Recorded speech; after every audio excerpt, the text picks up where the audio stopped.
Welcome to another episode of Hair Biz Radio with your host Zakiyrah and Mikey. Do you have anything to say to Bill today before we get started? Well, you know what? She's starting today. You didn't even compliment me on my shirt real quick. It looks really, really great.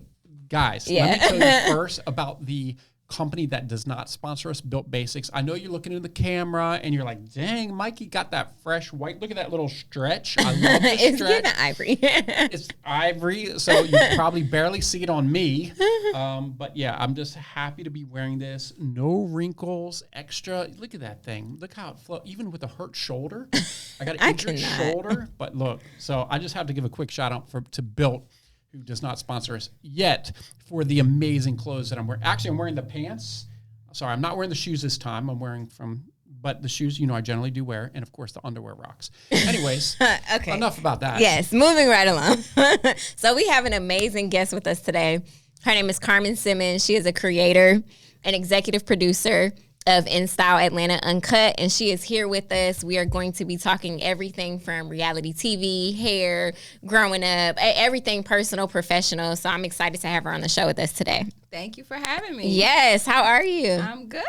Looking good. Right. Yeah, I wish I could show hair you those laid, shoes. Makeup, the shoes. popping. Look at peep better shoes real quick. I have my Dorothy shoes I know that's right. Yes, Showing I know up, that's bringing the right. heat. Love it. Okay, so let's just go to the beginning. How did you get into the hair industry? The hair industry, I actually didn't start to really learn about like weave and wigs and sew-ins and et cetera, until very late in life, maybe 2013. Okay. Same time as me. Yeah. same exact time. Yeah. So I used to have really long hair. Mm-hmm. Well, let me back up a little bit. My mom died when I was 14. Okay. Sorry to hear that. It's and so I didn't go through the phase with a parent where you learn how to do your hair, different styles, blah, blah, blah, blah. So I'm like the ponytail master. And then, they always say that women attack their hair when they're going through something. Yeah. And so shortly after a breakup, I cut all my hair off. Wait, you like completely cut it all off, yes. or you did like a pixie situation? It was like a pixie situation. Okay. So I thought she was saying the big chop. Oh, no, not bald. Not the biggies. Right. But so Derek J was my hairstylist for about 12 years. Mm-hmm. And one day I was just like, can you just cut it off? Like, can we just do something different? And first he, cuts me out for a little bit. Right. He was like, you always want to come in here with doing something. And then I was just like, I'm serious. Like, let's just do it. Mm-hmm. So he cuts my hair off, and I didn't realize that maintaining short hair was going to be harder. Oh, it's a headache. Than maintaining my ponytail. Yeah. So I went a whole summer looking a hot mess.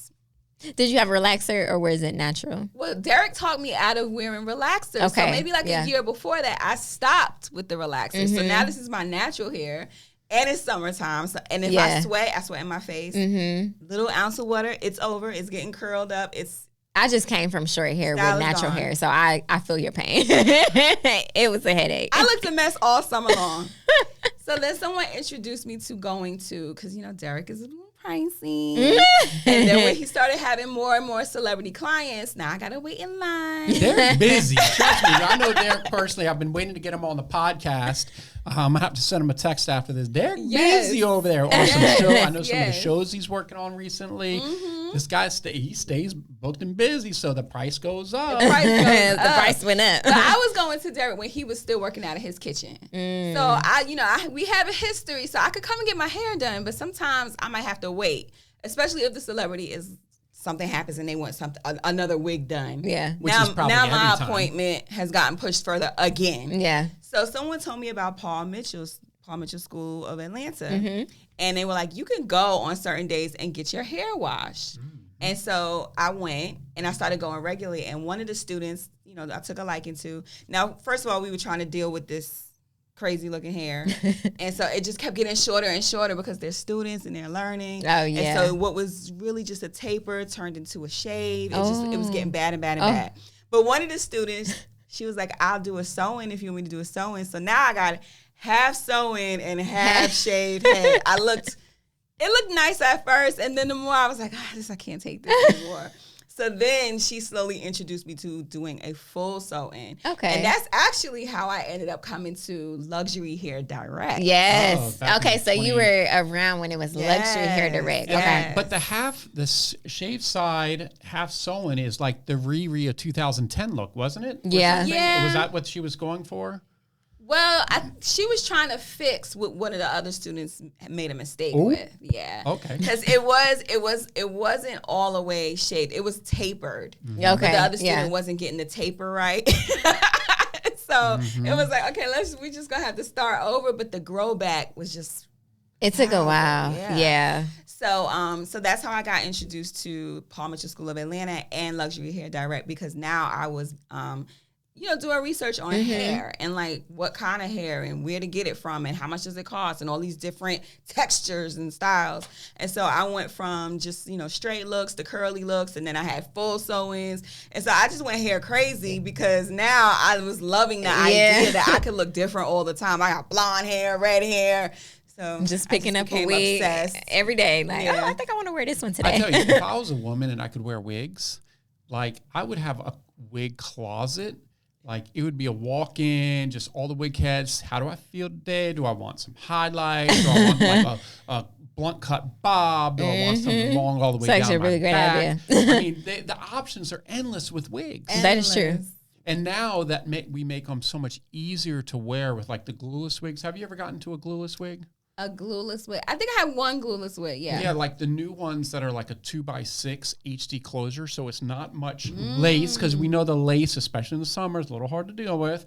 But a small lace, you get the part all the way back to next week, and then you can just put that puppy on, and you're just like, bam. Oh yeah, see that sounds like one out. Because so when I would get my sew-ins, I would be like, hey, so I want the Kim Kardashian part where it's just like bam, like straight down. It's, bust down middle. We call it the bust Derek, down. Derek is always like, you always coming in here with some Beyonce dreams. I'm like, not Beyonce dream. I'm like, just do it. Oh my God. Beyonce dreams is crazy. I love it. Okay, so you got into the hair industry back then. Did you go to school for anything creative? I went to school for radio and television broadcasting. Okay, so you're kind of in that arena. Okay, you're like one of the very few people who actually is in the field as to what they went to school for. I have an actual degree. Yeah, okay. Which sometimes conflicts with like new influencers and personalities, because there are certain technical things that you learn in school that really don't have to apply. But because I was trained that way, I'm like, you do it. Hey, do it this way. They're like, but why? Because I said so. No. Okay, so we got in there, and then tell us how you got into TV. So when did that come about? After graduating Clark Atlanta, I did not do the typical internship where you go to Turner Broadcasting or WSB, one of the local stations, and do the internship while you're in school. So that made it harder for the layup when you graduate to get that entry-level position. So, the motto is find a way to make one. And I had to figure it out. So I learned that if you go to community television stations in your city, you can actually produce if you go through a workshop. And they'll let you take out equipment and use the studio. And so that was my entry to producing television. So, and I credit a friend who wanted to go take the workshop. And I was like, girl, do you know that I have $40,000 for just 1 year of my school, my degree? Why am I taking a workshop? So she was like, I want to go. Can you please come with me? So I ended up going, but it was the best thing that I could have decided, because now you have all this free access to a whole television studio. And big TV cameras, just everything you could think of. So I started producing, and I had a show that aired in Atlanta and in DeKalb County. That was called Urban Runway TV. And I didn't want to be on camera. Okay. So I recruited 2 people that I met. One was Sky Butterfly, who is now on Star 94. But back then she was working for, I forgot the name of the radio station, but it doesn't exist anymore. And also Jet Black, who are both on the show now. So they became the on-camera host, and I would basically produce everything from behind, write the questions, book the host, find the locations, and tell them to show up and do what I'm asking you to do. Yeah. Just do it. Just do it like this. Right. Okay, so that's how you got into it. So tell us a little bit of background about the show, who's on the show or how it came about, kind of what your role is on the show, and then we'll kind of dive into how everything intertwines within the beauty industry and stuff. Okay. So, like I said, we were working independently as Urban Runway. And when you're in community television, you cannot solicit or do anything that sounds like advertising. So let's say we came over here and we interviewed you about private label. The minute you said that private label was at this location at this spot, they would flag the show and say that was an advertisement. So we kept getting flagged because it was like, how do we do these interviews and not allow the guests to talk about where to find them in their business? Yeah. So we ended up leaving from community television and going online, and that is how InStyleAtlanta.com developed. But in that journey, we're all working other jobs. I had a house fire. I ended up being homeless. Wow. I had a car accident 5 days later. Now Oh my I'm carless. Jesus. I was going through so much drama. Sky had a daughter. When I met her, she was about 5. But she was a single mother. And Jet is a little bit younger than us, so she was, just bopping through the motions. At one time, she wanted to be an artist, but everybody's working all these other jobs. Her mom has MS, so she was taking care of her mom. And we're going through all of these dramas, and I was like, you know what? This is a whole TV show. There's too much going on here. So, a couple of times I tried to produce it myself, like literally with the cameras that we have. It's just regular camcorders. Like, okay, let's do this. Got to start somewhere, though. Yeah, for sure. That's the thing. Like, I know people listen to this and, say, oh, well, it's so hard to get to TV. Like, you got to start somewhere. If you can't at least do that, you think you're just going to walk up to the studio level equipment and all the producers, people running around, miking you up, yelling at you, this, that, redo that scene. This is reality TV. It doesn't matter. Redo it. Right. I mean, it's a whole thing. And long hours. For sure. With your life going on and car fires and houses burning down. Look, this is not, she might make it look easy, but it's not. Oh, it's not. So I ended up working for the Atlanta Children's Shelter. And I was the fundraising events manager, which led me to meet even more people in different companies. And so we started partnering with companies like Paul Mitchell to do things for the homeless parents that were there. And in that time, right before that, I was homeless again. I was homeless a couple of times. It'd be like that sometimes. So I ended up going to New York for a short period of time, and the house that I grew up in was a brownstone. It was a mess. I renovated it and ended up taking this empty brownstone and making it three apartments, and that became income. Nice. So 2018. What led you to do that? Was it just like a thought? I was homeless. I did not want to go home. Okay, so you were like, I got to figure out a way to make it happen. Before that, before I got to the Atlanta Children's Shelter, let me see, I'm getting my timelines mixed up. Okay. Before I got to the Atlanta Children's Shelter, I worked for L.A. Reid at Hit Home Music Publishing. Okay. So I was in the music industry for a little while as well, and I had a boyfriend who he is a 3-time Grammy nominated and winning producer, but it is not, just like everything else, it is not that easy, and sometimes things are not what they seem. So even though he has Grammys and hits on the radio, he did not have any money. Yeah. And when I lost my job because L.A. Reid closed the company, now we don't have any income. So we were living literally out of the truck. Like, we had to sell all the furniture or leave it at the dumpster, and whatever we could take, we put in the truck, and we were just kind of like from city to city. So we went to St. Louis, then we went to New Jersey, and then it was like, okay, you have to go home. You actually own a house. You just don't want to go there, because I experienced trauma in New York. So I just was kind of running from it, and now we get to the point where it's like, you can't run no more. You got to go back. Yeah. So I get back to Brooklyn. The house is a hot mess, but that was when Airbnb just got started. And that became a tool for income. Gotcha. Because I would Airbnb a room, use that money to fix another room, then a room became a floor. And I just kept doing that until we got to the top level of the house. Now, he left. He left during that time. We broke up. And that's when I started kind of like looking back into myself and like what's going on with me. And then started getting a little more into like how I used to be, like getting my hair done and doing my makeup. Yeah. There's a Dominican shop around the corner. I'll go there once a week. I was coming home like, I know that's right. Once she a looks week. Good. And so that's how I ended up coming back to Atlanta, because now the house is flowing, it's income, everything is fixed there. And I ended up coming back to Atlanta and eventually started working at the Atlanta Children's Shelter. Okay, gotcha. In 2018, I decided to sell the house and focus more on In Style Atlanta. But I also met my partner Arturo around that time. So he convinced me that we should be partners managing artists. Completely different from everything else. Right. But because I had this work history with working for Hit Code Music Publishing, he was like, I think you could do it. Like, let me just take you to LA for a couple of meetings. So we go to LA. We actually signed some artists and producers. And I started to work on another reality show idea I had, which was about a music studio for a friend of mine that owned a music studio here in Atlanta. That is how I ended up having a conversation about In Style Atlanta. Okay. Because everybody that I kind of talked to about it really didn't get it. It was like, you want to do a show about your media outlet? And like, what are y'all going to be doing? And I'm like, it's behind the scenes of the media outlet. You don't understand the things that be going on. Like, for instance, we had an event coming up. One of my team members, her name is Sky Butterfly. Mm-hmm. She is very holistic. We call her the fun-loving vegan. Like, she's very conscious about cute. everything that goes into her body, into her face, her hair, everything.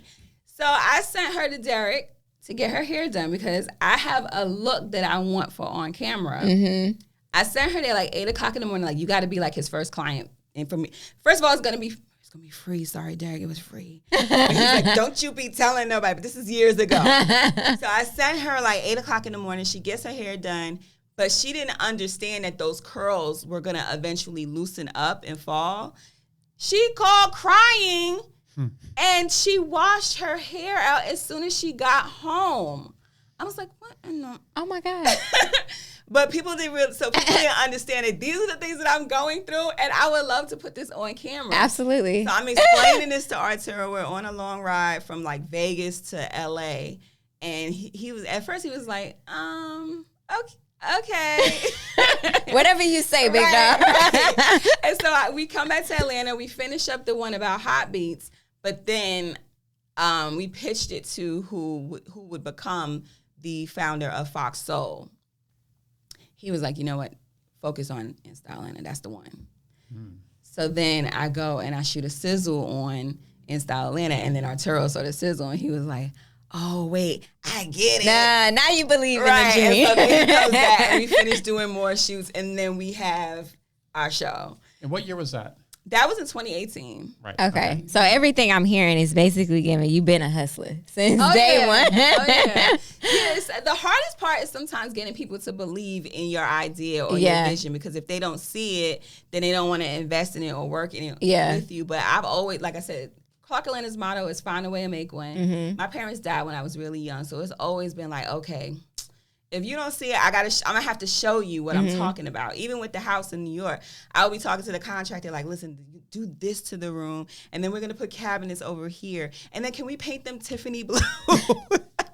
This is what I want. The chandelier is gonna go there, and they're like, what? I'm just do it. And then when it's done, they're like, oh, I see it. Yeah. So how did you, or have you always been a confident human being, or how did you become to be confident, especially in the space that you're in, media, beauty, those industries? I know it can be very male dominated. So how did you build the confidence that you have now walking into it? I think that comes from my mom. Okay. You know, even though I had her for such a short period of time, she was very confident. It exuded from her. She just, my mother wore stilettos every day. Like, I could barely walk in these heels. I know, today. that's right. Right. What? Stilettos every day. The only time she didn't is if she was a saleswoman, a sales manager for Tupperware. This might be a little bit, I don't know how old you are. Do you remember what Tupperware is? Yes. I'm older than you. I know, but you're a guy, so you might Look at be her. like, I know. Right away. Tupperware is, yeah. Okay. Okay. So they used to do like house parties, door to door. Like when selling was actually selling, not like easy stuff today. Like, let me just throw up a Facebook ad. Yeah. Exactly.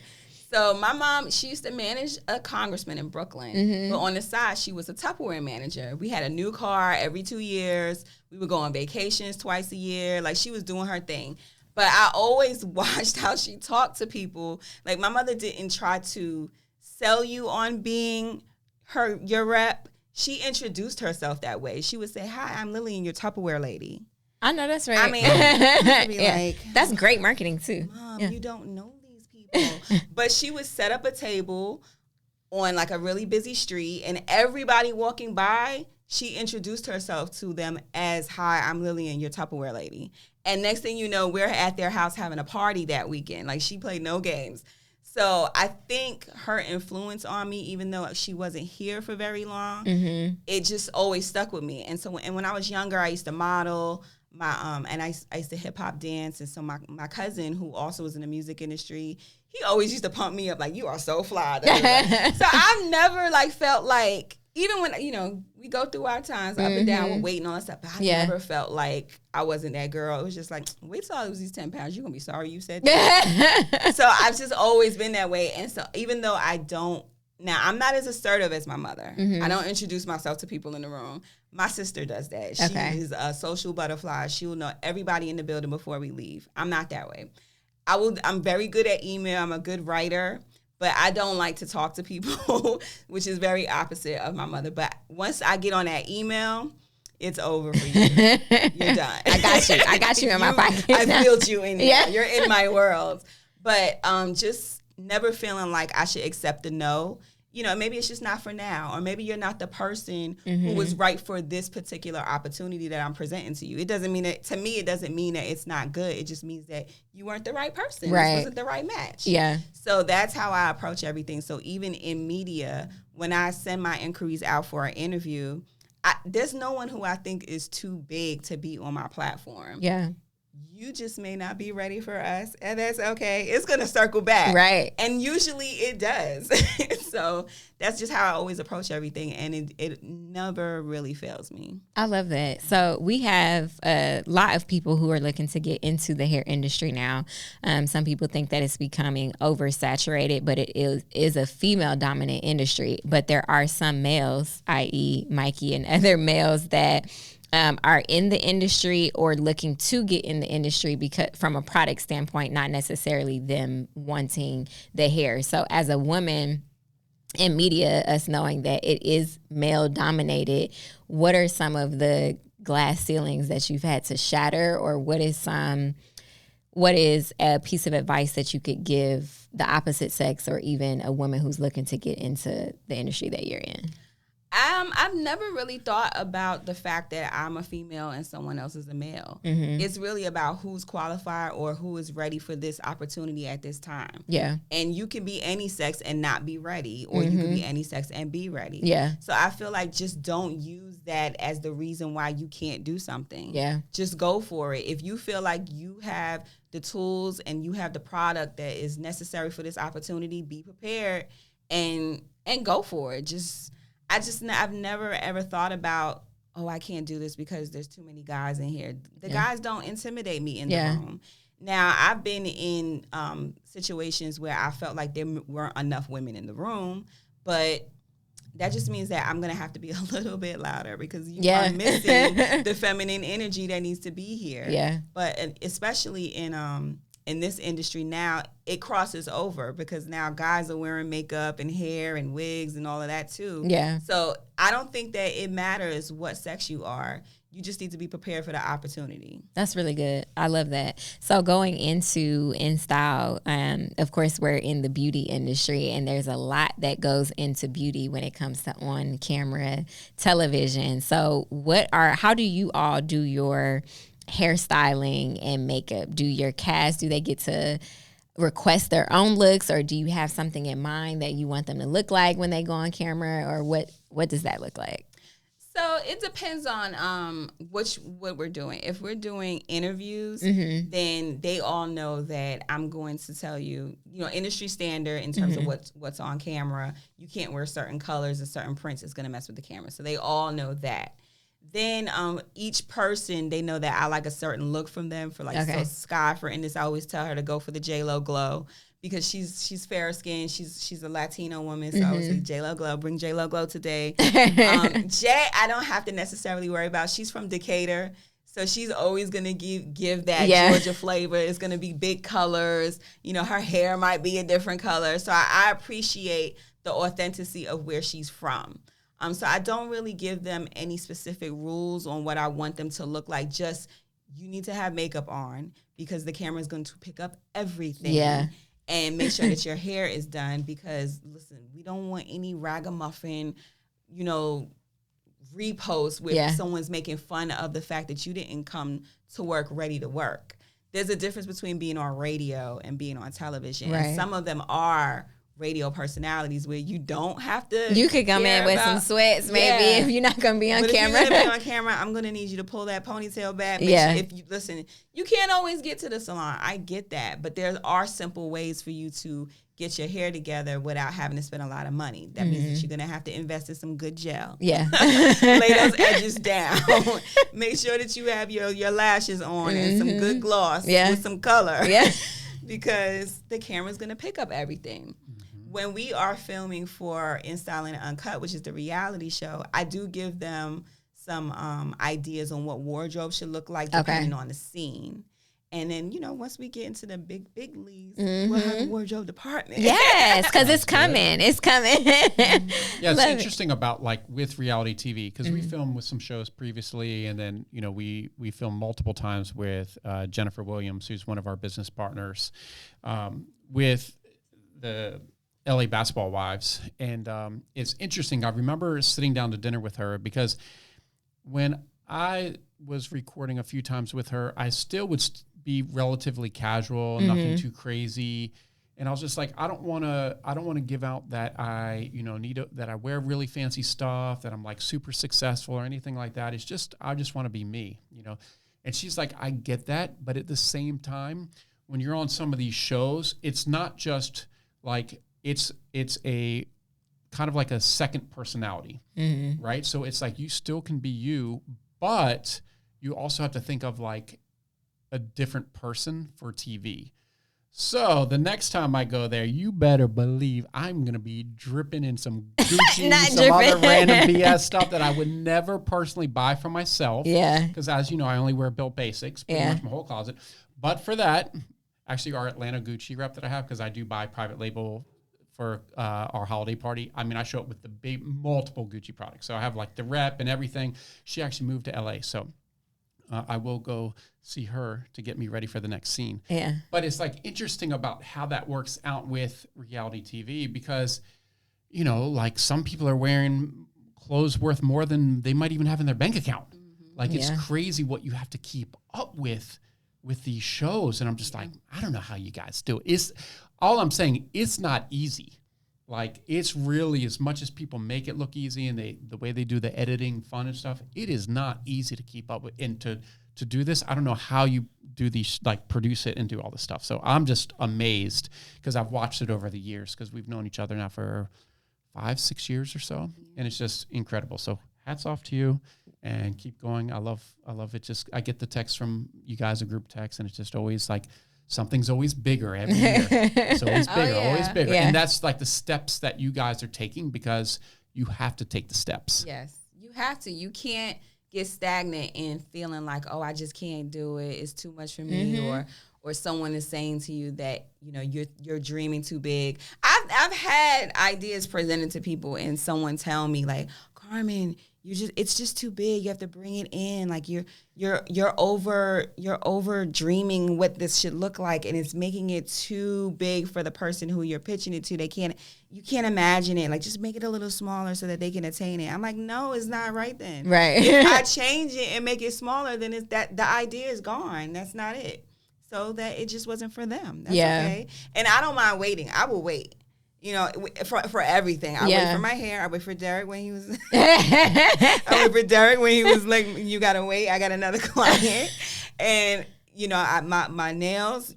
I love my nails because I am very into now. I consider myself a tomboy because again, you will probably find me in sneakers and tracksuits before you find me in a dress. But I do get girly when it comes to my hair and my nails, and I do like to get glam. Yeah. So if you watch season 1 of InStyle and Uncut, pretty much every scene I'm in, my hair is different. There's a different wig every scene.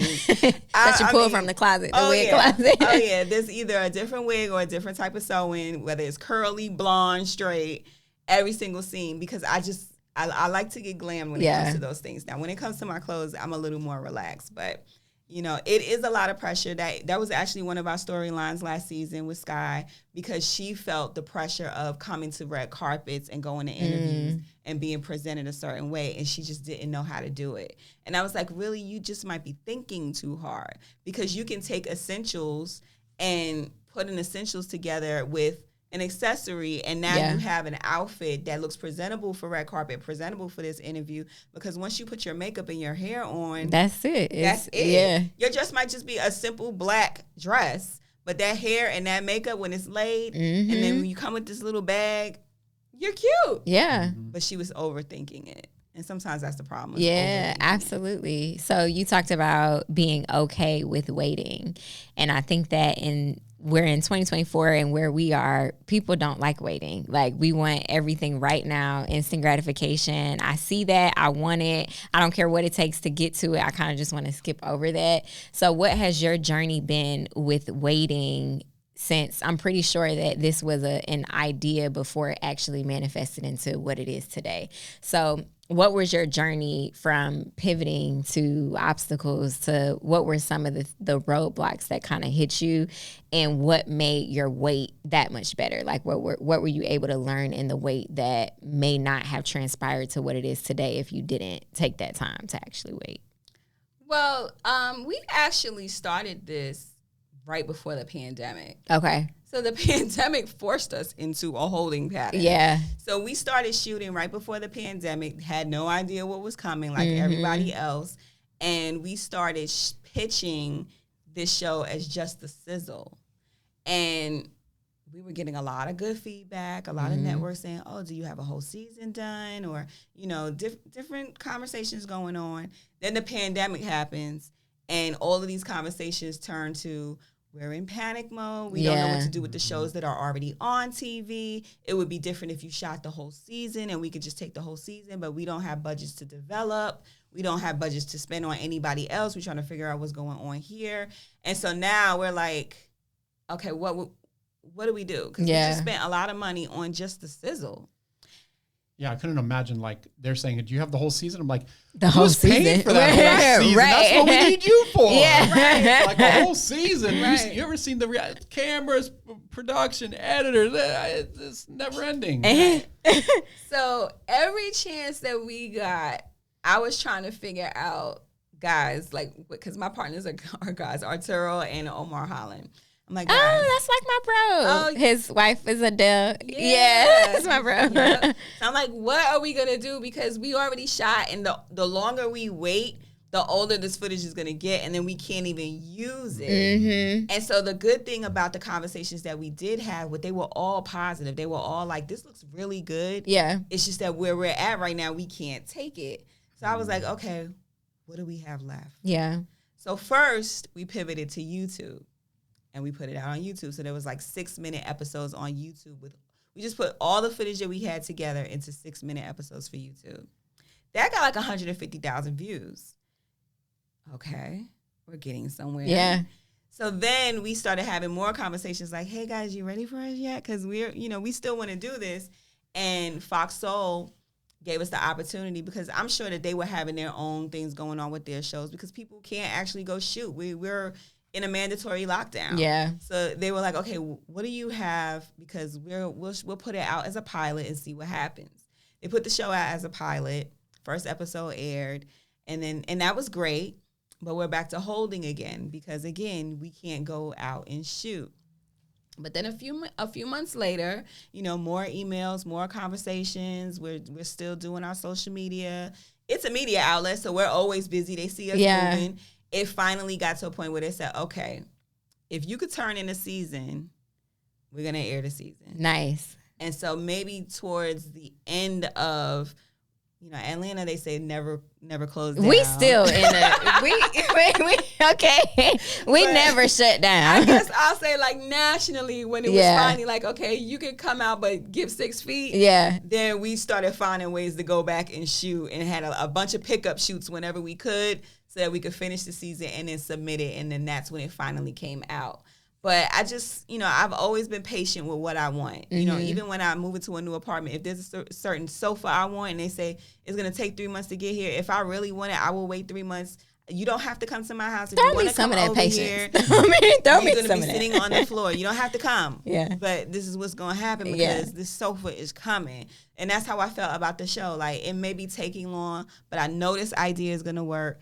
And if you just wait through this, guys. Yeah. We're going to get there. And we finally got there. And we aired the whole season on Fox Soul. I love it. So how did you feel once it aired? Once you got that yes and it was airing, what was the feeling? I was like, see, I just, I knew it. Sometimes it's hard to celebrate when you know that there's so much further you have to go. Mm-hmm. Because, of course, like I said, we worked through this right before the pandemic and then during the pandemic. So everything didn't go exactly the way that I would have envisioned it if it was the perfect situation. Yeah. But now we're finally here. And because we're here, it gets to get better. Absolutely. So that's what I'm looking forward to, getting better, which is what season 2 is. Yeah. It's interesting because I've talked about this last year on the show and this is a perfect example with you where, there's this image out there where the guy is like digging, and he's got like the pickaxe and he's digging and he's so close to being done. And on the other side is like the treasure, the gold,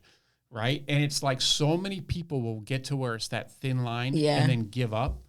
And then there's the select few that really do make it in life that will grab that pickaxe. They have blisters. They don't even have gloves. That's okay. And they keep hitting, and then it opens up to the treasure. Yeah. I think the beautiful part about going through obstacles in business or in life is that the learning moment, the grit, the heart of all hearts of what you're supposed to take from that situation is what you get kind of in that messy space. And so once you get to that place where it's like, yes, we're going for season 2 now, it's like, I understand what you're saying about it's very hard to celebrate when you have to go a little further. But I think as a whole, like as a community, as people, we have to learn how to celebrate the small wins. And I've struggled with that too, with celebrating. Oh, I just got this deal. All right, but where's the next one? And it's like, no, sit in it for a second. Enjoy the moment. And I think we all have to do While that. we were in the pandemic and we were trying to figure out other ways to make money because we could no longer go to the red carpets and we could no longer go to one-on-one interviews. I started trying to find ways where we could make some money online. And that's actually where beauty started to come in. So learning more about what Private Label did, I was like, okay, so being in the media or entertainment space, it's all about the look. It does sell the show. Like a lot of the reality shows that I watch on Netflix, I noticed, they're glamorous. Yeah. And you can just get caught up in watching it because of how glamorous they look. So we started looking at other ways to make money online because we couldn't go outside anymore. And so that's where selling hair and makeup came in. So I developed a line that all of the ladies could benefit from called Plush Beauty. And so we sell the hair that we get and we sell the makeup that we're wearing so that when they were doing their online interviews, they could say things like, get into my look. Yes. And it's available on the shop tab on InStyleAtlanta.com. So that's still moving, running and everything. Yep. Okay. I love that. Yeah. Way to pivot. Yeah. That's it. Sometimes you got to just pivot. Yeah. Like, we can't go outside. We got to figure out what can we do from inside. Yeah. There's one thing that I know at least for me, because I was trying to figure out, like, so are y'all going to, can I get my nails done? I'm not even going anywhere. Can I get my nails done?